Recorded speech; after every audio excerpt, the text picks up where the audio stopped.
Good morning dear. कैसे हो? I hope you are doing very well. आप अपनी पढ़ाई अच्छे से कर रहे होगे। हम लोग क्लास 10th के सिविक्स का power sharing chapter first chapter हम लोग डिस्कस कर रहे हैं।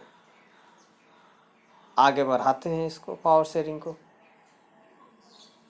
आज हम देखेंगे कि पावर शेयरिंग किसको बोलते हैं, ठीक है। फिर इसके बाद देखेंगे कि पावर शेयरिंग जो है ये क्यों डिजायरेबल है, क्यों वांछनीय है। आखिर पावर शेयरिंग हम इसको देखेंगे। फिर इसके बाद हम देखेंगे कि ये जो पावर शेयरिंग में होता है, जो दो रीजन दिए जाते हैं कि पावर को शेयर करना चाहिए, यानी सत्ता का बंटवारा होना चाहिए।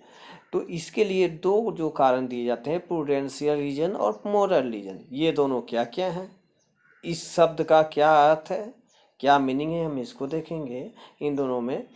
फिर उसके बाद हम देखेंगे कि जो प्रूडेंशियल रीजन दिए जाते हैं वो एक लिस्ट के रूप में, हम उसको अगर ज़्यादा मार्क्स में आपसे पूछा जाए कि प्रूडेंशियल रीजन्स क्या क्या हैं उसके बारे में बताइए, मोरल रीजन्स क्या क्या हैं उसके बारे में बताइए, तो हम बता सकते हैं। अगर इन दोनों का डिफ्रेंशिएट आपसे करने को कहता है, डिफरेंस पूछता है, तो वो भी आप दे सकें, इसको देखेंगे। तो आज हम बस इतना ही देखेंगे।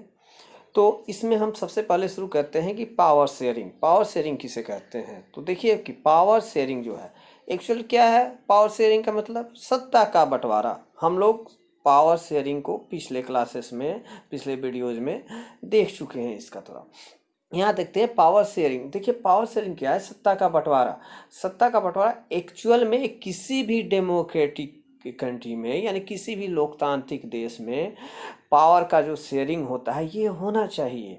एक वैसे लोग जो उस पावर को एक्सरसाइज कर रहे हैं, यानी एग्जीक्यूटिव, उन लोगों के बीच में, और दूसरा जो उस पावर को इफेक्ट से प्रभावित हो रहे हैं, यानी पीपल, सिटीजन। यानी एक जो एग्जीक्यूटिव हैं जो पावर का यूज कर रहे हैं, जो एक्सरसाइज कर रहे हैं पावर को, और दूसरा जो एक साधारण जनता, ऑर्डिनरी पीपल, जो उस पावर के इफेक्ट में पड़ती है। तो इन लोगों के बीच में, यानी समूचे सिटीजन के बीच में पावर का शेयरिंग होना चाहिए। ऐसा एक कंसेप्ट डेमोक्रेटिक कंट्री में होता है और होना भी चाहिए। आप पीपल जो है, सिटीजन जो है, वो ग्रुप्स में, सोशल ग्रुप्स में, मूवमेंट के रूप में, इंटरेस्ट ग्रुप्स, प्रेशर ग्रुप्स के रूप में अपने पावर, इस पावर में पार्टिसिपेट करती है। और जो एग्जीक्यूटिव है, जैसा कि पिछले क्लास में देख चुके थे हम लोग 9th क्लास में, कि एग्जीक्यूटिव दो तरह के होते हैं, पॉलिटिकल एग्जीक्यूटिव और दूसरा परमानेंट एग्जीक्यूटिव। पॉलिटिकल एग्जीक्यूटिव में आपको जो पॉलिटिकल पार्टी से जो चुन के जाते हैं, चाहे वो president, PM, council of ministers वगैरह होते हैं, ये लोग पॉलिटिकल एग्जीक्यूटिव कहलाते हैं। और बाकी जो हमारे कंपटीशन फेस करके जो गवर्नमेंट ऑफिशियल्स जाते हैं, पर्सनल जाते हैं, कर्मचारी जाते हैं, उनको परमानेंट एग्जीक्यूटिव कहे जाते हैं। तो ये लोग जो पावर का एक्सरसाइज करता है, और जो साधारण जनता जो होती है, जो सोशल ग्रुप्स के द्वारा, इंटरेस्ट ग्रुप, प्रेशर ग्रुप्स और मूवमेंट के द्वारा सत्ता में पार्टिसिपेट करती है, पावर में पार्टिसिपेट करती है। तो ये इस ढंग से सभी लोगों के बीच में पावर का शेयरिंग होता है। ये पावर शेयरिंग कहलाता है और इस ढंग से होता है, और डेमोक्रेटिक कंट्री में होना भी चाहिए। यहाँ हम देखते हैं कि पावर शेयरिंग को अगर आपसे कहता है तो कैसे लिखेंगे आप, या कैसे किसी को बताएंगे। तो आपके सामने जैसा है कि power sharing is a system, is a system of political arrangements in which power is shared between। Power sharing जो है एक सिस्टम है पॉलिटिकल अरेंजमेंट्स का, जो पावर शेयर होता है। किसके किसके बीच में पावर शेयर होता है? तो पावर शेयर होता है different organs of governments. Different organs of government, organ किसको बोलते हैं? अंग को बोलते हैं, यानी गवर्नमेंट का जो होता है, सरकार का जो होता है, गवर्नमेंट का जो अंग होता है, डिफरेंट ऑर्गन्स, उसके बीच में पावर का डिस्ट्रीब्यूशन होता है। जैसे ऑर्गन्स के रूप में कौन कौन जाने जाते हैं, तो लेजिस्लेचर हुआ, एग्जीक्यूटिव हुआ और जुडिशियरी हुआ। तो इसके बीच में पावर का डिस्ट्रीब्यूशन होता है। दूसरा क्या है कि level of governments. Level of governments का मतलब होता है कि सेंट्रल गवर्नमेंट आपको होता है जो इंटायर पूरे कंट्री के लिए होता है एक, फिर स्टेट गवर्नमेंट्स होता है, लोकल गवर्नमेंट्स जो होता है जो डिस्ट्रिक्ट और विलेज लेवल पे, पंचायत लेवल पे होता है, इनके बीच में होता है, यानी ऑर्गन्स के ऑर्गन्स ऑफ गवर्नमेंट के बीच में, लेवल्स ऑफ गवर्नमेंट के बीच में पावर का होता है डिस्ट्रीब्यूशन। और सोशल ग्रुप्स के बीच में, जैसे कि पीपुल्स का जो सोशल ग्रुप्स आप देख चुके हैं, बेल्जियम में कम्युनिटी गवर्नमेंट बनी थी, यानी माइनॉरिटी ग्रुप्स के बीच में, लिंग्विस्टिक यानी भाषाई ग्रुप जो बने होते हैं, रिजर्वेशन का अलग अलग वोमेंस ग्रुप जो बना होता है, रिलीजियस ग्रुप जो बना होता है, ये सबको सोशल ग्रुप्स कहते हैं। तो इनके बीच में भी सत्ता होती है, ये लोग भी प्रेशर डालते हैं उस सत्ता में। पॉलिटिकल पार्टीज तो होती ही हैं, एक पॉलिटिकल पार्टी जो इलेक्ट होने के बाद रूलर बनती है, जो शासन में आती है, और दूसरा अपोजिशन में आती है। इन लोग के बीच में भी सत्ता का, पावर का शेयर होता है। प्रेशर ग्रुप्स अलग अलग ग्रुप होते हैं, जैसे ट्रेड यूनियंस हैं, बिजनेस ग्रुप्स होते हैं, और स्टूडेंट यूनियन होते हैं, एम्प्लॉय यूनियन कर्मचारियों का संघ होता है, एम्प्लॉय यूनियन होते हैं। ऐसे बहुत सारे यूनियंस होते हैं जो प्रेशर ग्रुप का काम करते हैं और गवर्नमेंट पे, सत्ता पे प्रेशर बनाते हैं कि उनके हितों की बात, उनके इंटरेस्ट की बात सुनी जाए और उस अनुसार पॉलिसी बनाई जाए। तो उसको प्रेशर ग्रुप्स कहते हैं, इंटरेस्ट ग्रुप कहते हैं। ये होता है मूवमेंट होता है, जिन मूवमेंट उसको बोलते हैं जो एक ऑर्गेनाइजेशन जिनका नहीं होता है, एक संगठन के अंतर्गत वो नहीं होते हैं, लेकिन फिर भी मूवमेंट होता है, आंदोलन होता है वो, और वो रोड पे या कहीं कहीं कोई मूवमेंट चला के गवर्नमेंट पे प्रेशर डालते हैं और पावर में वो भी शेयर करते हैं। जैसे कि नर्मदा बचाओ आंदोलन, नर्मदा बचाओ मूवमेंट जो हुआ, आपको RTI right to information movement हुआ, वोमेंस मूवमेंट होता है, इस ढंग का जो मूवमेंट होता है, ये सब इस ढंग से जो है सो, चाहे गवर्नमेंट ऑर्गन्स के रूप में, लेवल्स के रूप में, या पीपुल जो है सो सोशल ग्रुप्स के रूप में और प्रेशर ग्रुप्स के रूप में, इंटरेस्ट ग्रुप के रूप में, मूवमेंट के रूप में सत्ता में अपना पार्टिसिपेशन दिखाती है, पावर में पार्टिसिपेशन करती है, और इस ढंग से पावर का शेयरिंग होता है। ये पावर शेयरिंग होता है, जिसको डिटेल में हम फिर आगे के क्लासेस में, आगे के वीडियोज में हम देखेंगे। तो पावर शेयरिंग का आपके सामने ये डिफिनेशन आता है। अब जो है, अब ये देखते हैं कि आखिर ये जो पावर शेयरिंग जो होता है, why power sharing is desirable, यानी पावर शेयरिंग जो है आखिर ये क्यों जरूरत है, क्यों वांछनीय। डिजायरेबल का मतलब वांछनीय है, क्यों ऐसा है कि पावर शेयर होना ही चाहिए। तो देखिए, पावर शेयरिंग क्यों होना चाहिए, इसके पक्ष में, इसके फेवर में दो तरह के लॉजिक दिए जाते हैं, दो तरह के रीजन दिए जाते हैं, कारण दिए जाते हैं कि पावर शेयरिंग होना चाहिए।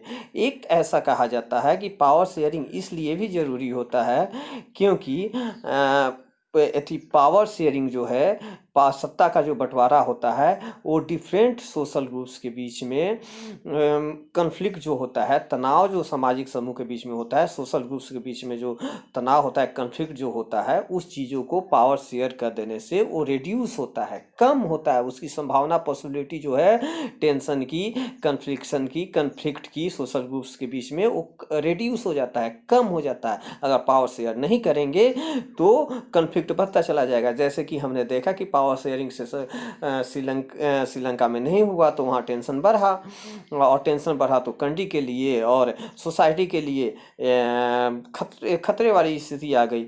जबकि हमने बेल्जियम में देखा कि पावर शेयरिंग को बहुत अच्छे ढंग से किया गया, तो सोशल ग्रुप्स के बीच में एक हारमोनी बनी रही और कंट्री जो है स्मूथली चला, और यहाँ तक कि स्मूथली चला। उसका बेस्ट एग्जांपल हम दे सकते हैं कि यूरोपियन यूनियन का हेड ऑफिस जो है ब्रुसेल्स में है, हमने देखा। तो एक ये कारण है।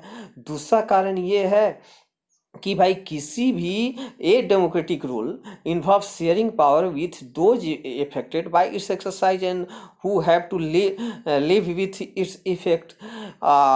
मतलब कि एक वैसा जिसको हमने अभी देखा है जस्ट ये क्लासेस शुरू होते ही, कि एक जो पावर को एक्सरसाइज करते हैं यानी जो एग्जीक्यूट करते हैं, जो कार्यान्वित करते हैं यानी एग्जीक्यूटिव, और दूसरा जो उस पावर के इफेक्ट में रहती है साधारण जनता, ऑर्डिनरी पीपल जो रहती है, तो इनके बीच में सत्ता का किसी भी डेमोक्रेटिक यानी लोकतांत्रिक कंट्री में इनके बीच में पार्टिसिपेशन होना चाहिए, पावर में पार्टिसिपेशन, सबकी भागीदारी होनी चाहिए।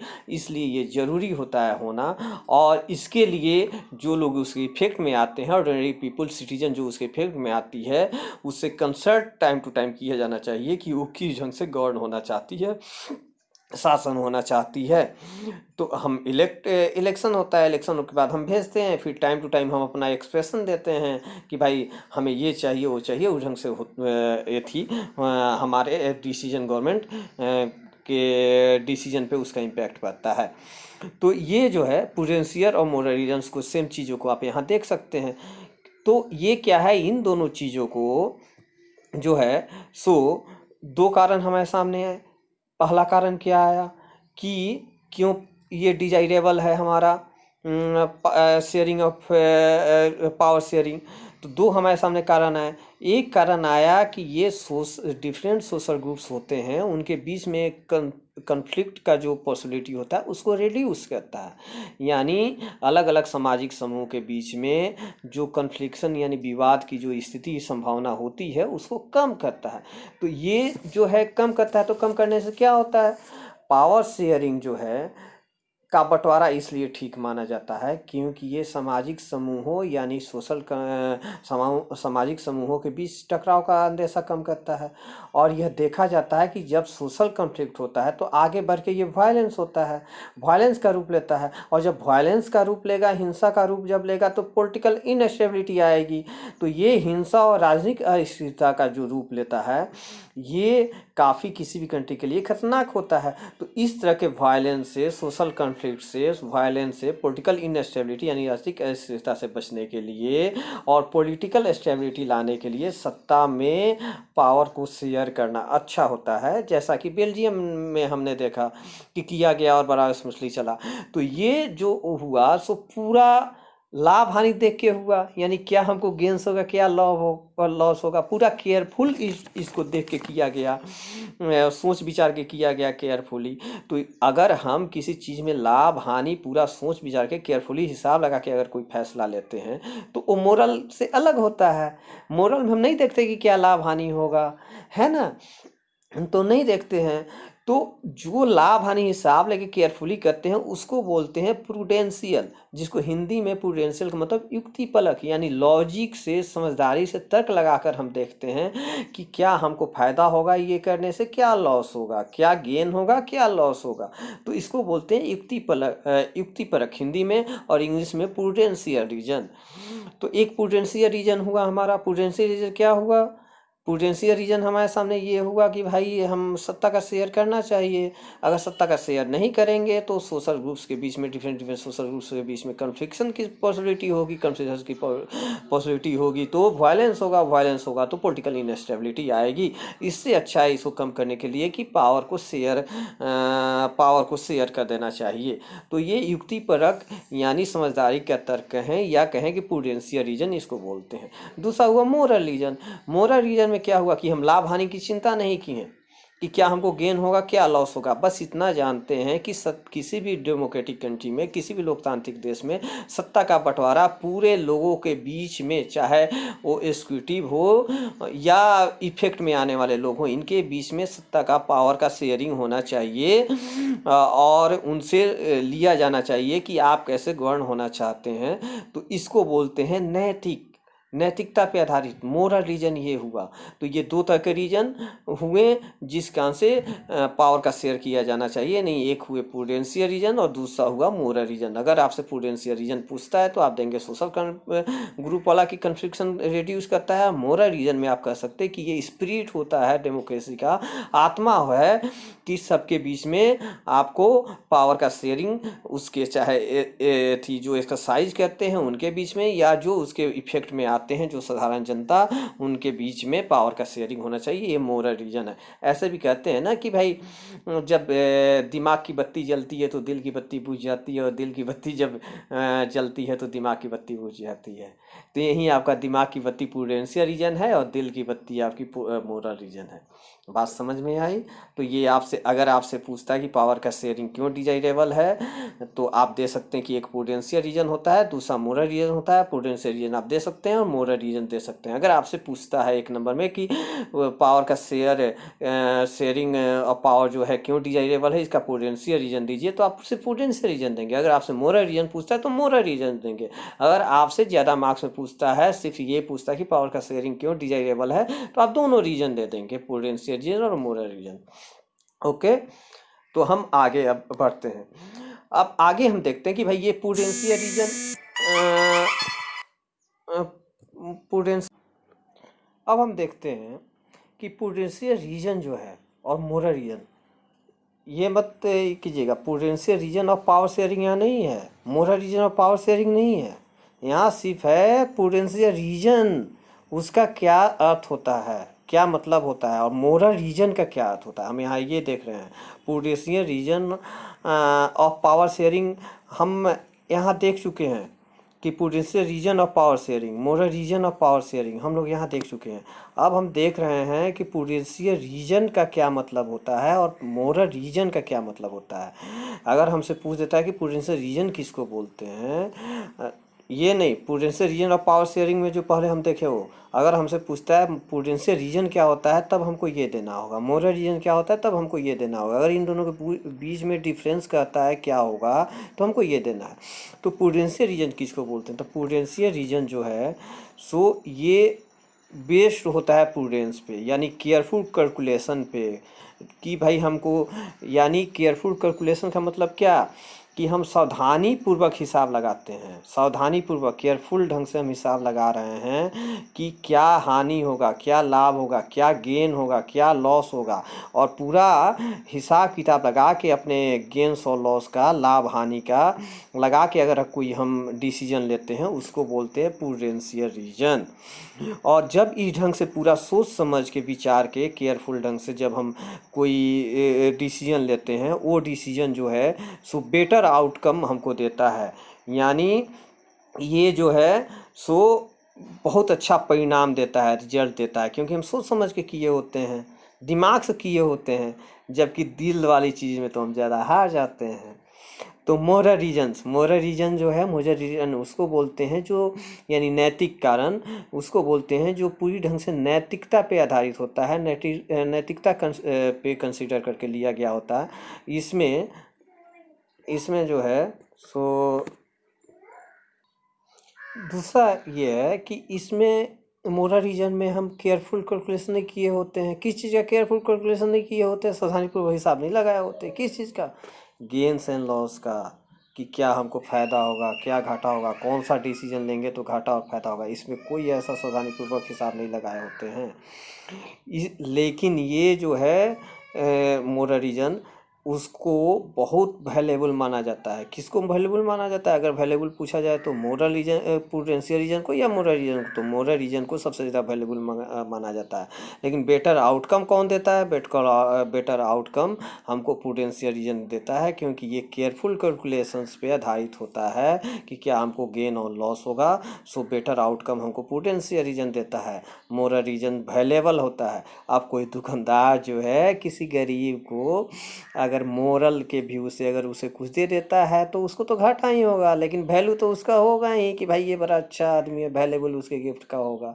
लेकिन दुकानदार अगर सोच विचार कर केयरफुल कैलकुलेशन से अगर किसी को कोई चीज़ देता है, पैसे से देता है, तो महंग पैसे पे देगा, पैसे पे देगा तो उसका बेटर आउटकम होगा, इसको बोलते हैं प्रूडेंशियल रीजन। लेकिन अगर फ्री ऑफ कॉस्ट किसी को दे दिया तो वैल्यूएबल तो माना जाएगा, लेकिन वो नैतिकता पे आधारित होगा, अवेलेबल माना जाएगा, लेकिन वो गेन्स और लॉस पे कोई बेस नहीं होगा, कोई कैलकुलेटेड नहीं होगा। तो ये हमारा प्रूडेंशियल रीजन के लिए हमारे सामने ये कारण है, जो हम ये पॉइंट्स है जो हम इसको लिख सकते हैं कि क्या प्रूडेंशियल रीजन होता है और क्या मोरल रीजन होता है, या इनके बीच में क्या डिफरेंस होता है। फिर अगर आपसे प्रूडेंशियल रीजन आपसे पूछता है कि पावर शेयरिंग क्यों डिजायरेबल है, तो आप प्रूडेंशियल रीजन और मोरल रीजन दो रीजन देंगे। प्रूडेंशियल रीजन में क्या देंगे, हमने देखा सोशल कॉन्फ्लिक्ट को क्यों रिड्यूस करता है। मोरल रीजन क्योंकि स्पिरिट ऑफ डेमोक्रेसी होता है, ये सब दे देंगे। लेकिन अगर आपको ज़्यादा मार्क्स में पूछता है कि प्रूडेंशियल रीजन और पावर शेयरिंग जो है क्यों डिजायरेबल है, आपको 3 मार्क्स में या 5 मार्क्स में अगर ये पूछ देता है, तो आपको एक लिस्ट देना होगा, कुछ पॉइंट्स में लिखना होगा। सो पॉइंट्स आप यहाँ देंगे, और 1 मार्क्स में देगा तो वहाँ देंगे पहले वाला। तो आप जो यहाँ पे देंगे उसमें लिखेंगे प्रूडेंशियल रीजन। अगर सिर्फ आपसे प्रूडेंशियल रीजन पूछता है पावर शेयरिंग के लिए, तो आप लिखेंगे कि प्रूडेंशियल रीजन गुड होता है, अच्छा होता है। क्यों अच्छा होता है, क्योंकि ये जो है सोशल डिफरेंट सोशल ग्रुप्स के बीच के कन्फ्लिक्ट के पॉसिबिलिटी को रिड्यूस करता है। पहला चीज़, सोशल कन्फ्लिक्ट जो होता है सो वायलेंस, सोशल कन्फ्लिक्ट अगर होता है तो ये वायलेंस आता है। वायलेंस आएगा तो पॉलिटिकल इनस्टेबिलिटी आएगा, यानी राजनीतिक अस्थिरता आएगी। तो राजनीतिक स्थिरता और वायलेंस और सोशल कॉन्फ्लिक्ट से बचने के लिए, पॉलिटिकल स्टेबिलिटी के लिए हमको पावर शेयरिंग कर देना अच्छा होता है। दूसरा पॉइंट हमारे सामने है प्रूडेंशियल रीजन का, कि मेजॉरिटी जो कम्युनिटी होता है, यानी बहुसंख्यक जो लोग होते हैं, जिस समुदाय जो समुदाय बहुसंख्यक में होती है, मेजॉरिटी जिस समुदाय की मेजॉरिटी में होती है, अगर वो अपना कानून, अपना लॉ, अपना इच्छा जो है, डिजायर जो है, अगर वो माइनॉरिटीज़ पे, अल्पसंख्यक पे इम्पोज करना चाहते हैं, इम्पोज करते हैं, तो वो इन शॉर्ट टर्म यानी तात्कालिक रूप से देखने में भले ही वो फ़ायदेमंद लगता है, भले ही वो ये लगता है कि आकर्षक लगे अल्पकालिक समय के लिए, तात्कालिक समय के लिए, शॉर्ट टर्म के लिए, लेकिन आगे चलकर ये देश की अखंडता के लिए, देश के यूनिटी के लिए, एकता के लिए, देश के पीस के लिए ये अंडरमाइन होता है, घातक हो सकता है, घातक होता है। मेजॉरिटी कम्युनिटी का माइनॉरिटी कम्युनिटी पे अपने विल को, अपनी इच्छा को इम्पोज करना, ज़बरदस्ती उसको मनवाना, उन पे थोपना, ये अट्रैक्टिव इन शॉर्ट टर्म हो सकता है, लग सकता है, लेकिन इन लॉन्ग टर्म देश की यूनिटी के लिए और देश के लिए, किसी भी देश के लिए ये खतरनाक होता है और घातक होता है, जैसा कि हमने श्रीलंका में देखा। फिर इसका अगला जो हमारे सामने पॉइंट है ये है कि जो मेजोरिटेरियन जो होते हैं, बहुसंख्यक जो होते हैं, उनका जो टिरैनी जो होता है, आतंक जो होता है, माइनॉरिटीज़ के लिए यानी अल्पसंख्यकों के लिए ही परेशानी पैदा नहीं करता है, बल्कि यह देखा जाता है कि यह अक्सर बहुसंख्यकों के बर्बादी का कारण भी बनता है। क्योंकि पीस तो होगा नहीं, पीस नहीं होगा तो यूनिटी के लिए खतरा होगा, यूनिटी खतरा होगा तो जो वर्नेबल कम्युनिटी होगी, वो माइनॉरिटी कम्युनिटी होगी, वर्नेबल में आएगी, डरेगी, वो भी कुछ ना कुछ करेगी। तो ये मेजॉरिटी के लिए भी, बहुसंख्यक के लिए भी बर्बादी का कारण बन जाता है। मेजोरिटेरियन का आतंक जो है, टिरैनी जो है, सो सिर्फ माइनॉरिटी को ही बर्बाद नहीं करता, उनके परेशानी का कारण नहीं बनता, बल्कि यह मेजोरिटेरियन या बहुसंख्यकों की बर्बादी का कारण भी बनता है। ये प्रूडेंशियल रीजन की लिस्ट है हमारे सामने। अब मोरल रीजन जो है, moral reason of power sharing, तो इसका लिस्ट है कि भाई सबसे पहले कि ये डेमोक्रेसी का स्पिरिट होता है, आत्मा होती है। जैसा कि हमने देखा कि एक डेमोक्रेसी, गुड डेमोक्रेसी में क्या जरूरी है कि उसके अंतर्गत जितने लोग किसी कंट्री के हों, सबके बीच में पावर का शेयर हो, पावर शेयरिंग हो, चाहे वो एग्जीक्यूटिव हो, यानी जो लोग पावर को एक्सरसाइज कर रहे हैं उनके बीच में, या जो लोग उस पावर के इफेक्ट में आ रहे हैं, जैसे ऑर्डिनरी पीपुल। तो ऑर्डिनरी पीपुल सोशल ग्रुप्स में, इंटरेस्ट ग्रुप्स में, प्रेशर ग्रुप्स में, मूवमेंट्स के रूप में पावर में शेयरिंग में पार्टिसिपेट करती है। तो ये जो है सो एक स्पिरिट है डेमोक्रेसी का, कि पावर सबके बीच में बटी हुई होनी चाहिए, सब कोई उस पावर में पार्टिसिपेट करे, भागीदारी निभाए। तो ये स्पिरिट होता है डेमोक्रेसी का, इसलिए पावर शेयरिंग जरूरी होता है। ये कौन सा कारण है? मोरल रीजन है। दूसरा क्या है इसमें? दूसरा ये है कि जो लोग एक्सरसाइज कर रहे हैं पावर का, या जो लोग इसके प्रभाव में आ रहे हैं, इफेक्ट में आ रहे हैं, जैसे एक्सरसाइज कौन कर रहे हैं? एग्जीक्यूटिव्स। और दूसरा, जो लोग इफेक्ट में आ रहे हैं यानी ऑर्डिनरी पीपुल, एग्जीक्यूटिव्स में पॉलिटिकल एग्जीक्यूटिव हो गए हैं और परमानेंट एग्जीक्यूटिव हो गए हैं। इफेक्ट में जो हैं सो ऑर्डिनरी सिटीजन हो गए जो सोशल ग्रुप्स में, प्रेशर ग्रुप्स में, इंटरेस्ट ग्रुप्स में, मूवमेंट्स में, ये सब रूप में हमारे सामने आते हैं। तो ये जो हैं सो आपको इनके बीच में पावर का शेयरिंग होना चाहिए। दूसरा क्या होता है कि ये जो पीपुल जो है, सिटीजन जो हैं, उनसे कंसल्ट किया जाना चाहिए कि वो किस ढंग का शासन चाहते हैं, क्योंकि वही तो हमको इलेक्ट करके भेजते हैं ना, वही तो हम रूलर को इलेक्ट करके भेजते हैं ना डेमोक्रेसी में। और दूसरा क्या है, लेजिटिमेट। लेजिटिमेट का मतलब क्या है, वैध। वैध मतलब जिसको कानूनी रूप से माना जाए, लीगल रूप से जो गवर्नमेंट होती है, लेजिटिमेट वैध जो होती है कानूनी रूप से, तो लेजिटिमेट गवर्नमेंट उसी को माना जाता है जो जहाँ सिटीजन जो है यानी पूरा नागरिक जो है पार्टिसिपेट करता है। किस चीज़ में पार्टिसिपेट करता है, उस सिस्टम में स्टेक होता है, भागीदारी होती है, उनका भाग होता है, हिस्सा होता है। यानी पावर में जिस भी गवर्नमेंट के रूलिंग में ये सिटीजन जो होता है सो उस सिस्टम में, पूरे पावर के सिस्टम में, पावर शेयरिंग में पार्टिसिपेट करता है, जिसमें हिस्सा होता है, उनका स्टेक होता है सिटीजन का, वो गवर्नमेंट जो है सो लेजिटिमेट गवर्नमेंट मानी जाती है। तो ये हमारा मोरल रीजन्स हो गया पावर शेयरिंग, और ये हमको प्रूडेंशियल रीजन हो गया पावर शेयरिंग का। अगर प्रूडेंशियल रीजन और पावर शेयरिंग ज़्यादा मार्क्स में पूछता है तो ये लिखेंगे, मोरल रीजन और पावर शेयरिंग ज़्यादा मार्क्स में देता है तो ये लिखेंगे, अगर डिफरेंस दोनों को कहता है तो हम ये लिख देंगे। और तो अब हम देख लेते हैं कि हमने क्या क्या अभी तक देखा है, इसमें पढ़ा है। तो इसमें हम जो है सो अभी तक हम लोगों ने देखा क्या कि ये हमने देखा कि सबसे पहले पावर शेयरिंग किसको बोलते हैं, पावर शेयरिंग का क्या डिफिनेशन होता है, पावर शेयरिंग को क्या लिख सकते हैं, ये हमने देखा। फिर उसके बाद हमने देखा कि पावर शेयरिंग क्यों डिजायरेबल होता है, जिसके साथ हमने दो कारण देखे, दो रीजन देखे, प्रूडेंशियल रीजन और मोरल रीजन्स। फिर उसके बाद हमने देखा कि ये एक्चुअल में पोटेंशियल रीजन जो होते हैं क्या होते हैं, potential region of power sharing नहीं, प्रूडेंशियल रीजन क्या होते हैं, मोरल रीजन क्या होते हैं, इन दोनों के बीच में डिफरेंस हमने देखा। फिर उसके बाद हमने देखा कि prudential reason of power sharing क्या होता है, moral reason of power sharing क्या होता है, इनके बीच में डिफरेंस को हमने देखा है। तो अगर इससे रिलेटेड कोई भी क्वेश्चन आता है तो मुझे उम्मीद है कि आपसे नहीं छूटेगा, आप इस वीडियो को बार बार देखेंगे और इससे एक नोट्स बना लेंगे, और जहाँ ज़रूरत होगा इस वीडियो को देखते समय आप स्क्रीनशॉट ले लेंगे और इसके हेल्प से आप नोट्स बनाएंगे। आपको कुछ भी मुझे लगता है छूटेगा नहीं, बड़ा अच्छा नोट्स बनेगा, और वीडियो को बार बार देख लेंगे, समझ में आ जाएगा। जहाँ दिक्कत होगी वहाँ आप बोलेंगे। तो ठीक है गाइज, आप इसमें नेक्स्ट वीडियो में हम आएंगे फॉर्म्स ऑफ पावर शेयरिंग को लेके, और फॉर्म ऑफ पावर शेयरिंग उसमें देखेंगे कि पावर शेयरिंग का कंसेप्ट कब आता है, क्यों आता है, और फिर कितने तरह के पावर शेयरिंग से जो हैं कॉमन हैं, उसके बारे में हम देखेंगे अगले वीडियो में। ठीक है, खुश रहिए, पढ़ाई कीजिए, बाय।